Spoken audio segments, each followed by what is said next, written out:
Assalamualaikum warahmatullahi wabarakatuh. Perkenalkan, nama saya Siti Nuraisyah dari kelas A, Program Studi Pendidikan Bahasa dan Sastra Indonesia.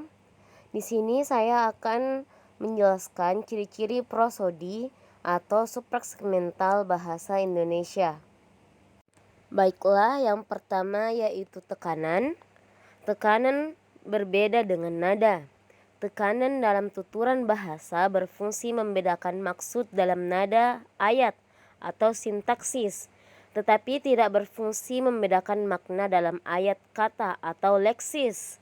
Yang kedua yaitu tidak semua nada ayat mendapatkan tekanan yang sama.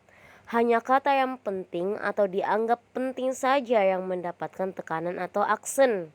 Dan yang ketiga yaitu dalam nada kata. Tekanan pada silaba atau suku kata tidak berpengaruh dalam pembedaan makna, apalagi bermakna. Baiklah, yang kedua yaitu nada. Nada adalah suatu jenis unsur supraksegmental yang diukur oleh tinggi rendahnya aliran perkataan. Tinggi rendahnya aliran perkataan terjadi karena frekuensi getaran yang berbeda antara segmen. Bila seseorang berada dalam kesedihan, ia akan berucap dengan nada yang rendah. Sebaliknya, bila berada dalam keadaan gembira atau marah, nada tinggilah yang biasanya akan digunakan. Suatu perintah atau pertanyaan selalunya akan menggunakan nada yang khas. Nada dalam ilmu bahasa biasanya dilambangkan dengan angka, misalnya 232. Yang berarti segmen pertama lebih rendah bila dibandingkan dengan segmen kedua, sedangkan segmen ketiga lebih rendah daripada segmen kedua. Dengan nada yang berbeda, bidang makna yang dimasukinya pun akan berbeda. Baiklah, yang ketiga yaitu durasi. Durasi adalah suatu jenis unsur supraksegmental yang ditandai oleh panjang pendeknya waktu yang dipergunakan untuk mengucapkan sebuah segmen. Dalam percakapan, segmen-segmen dalam kata tinggi, yaitu ting dan gi, masing-masing dapat diucapkan dalam waktu yang sama. Tetapi dapat terjadi bahwa seorang yang bercakap dapat mengucapkan segmen ting lebih lama dari segmen gi, atau sebaliknya. Baiklah, yang keempat yaitu kesenyapan. Kesenyapan ini terjadi di antara dua bentuk linguistik, baik antara ayat, antara frasa, antara kata, antara morfem, dan antara perkaitan ayat maupun antara morfonem. Kesenyapan di antara dua bentuk linguistik yang lebih tinggi nadanya lebih lama kesenyapannya bila dibandingkan dengan yang lebih rendah nadanya.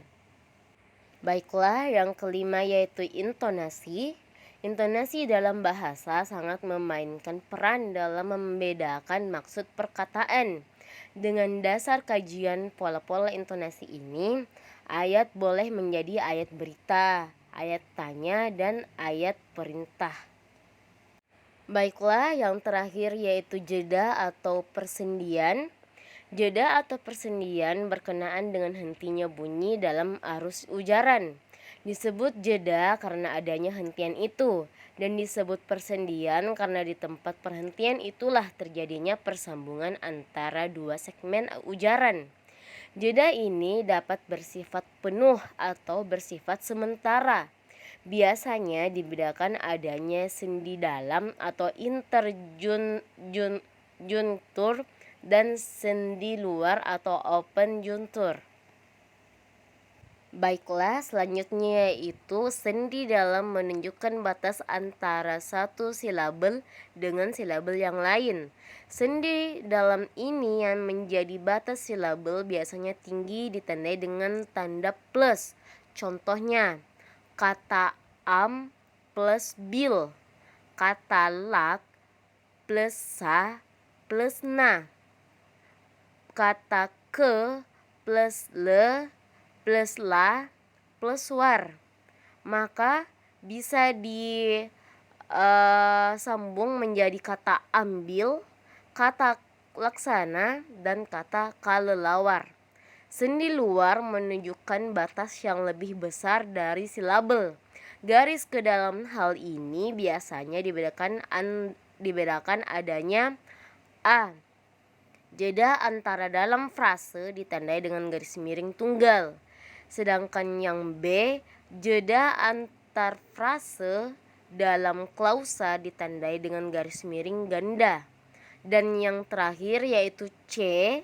Jeda antar kalimat dalam wacana ataupun paragraf ditandai dengan garis silang ganda atau tanda pagar. Sekian penjelasan singkat mengenai supreks segmental bahasa Indonesia dari saya. Kurang dan lebihnya mohon dimaafkan. Wassalamualaikum warahmatullahi wabarakatuh.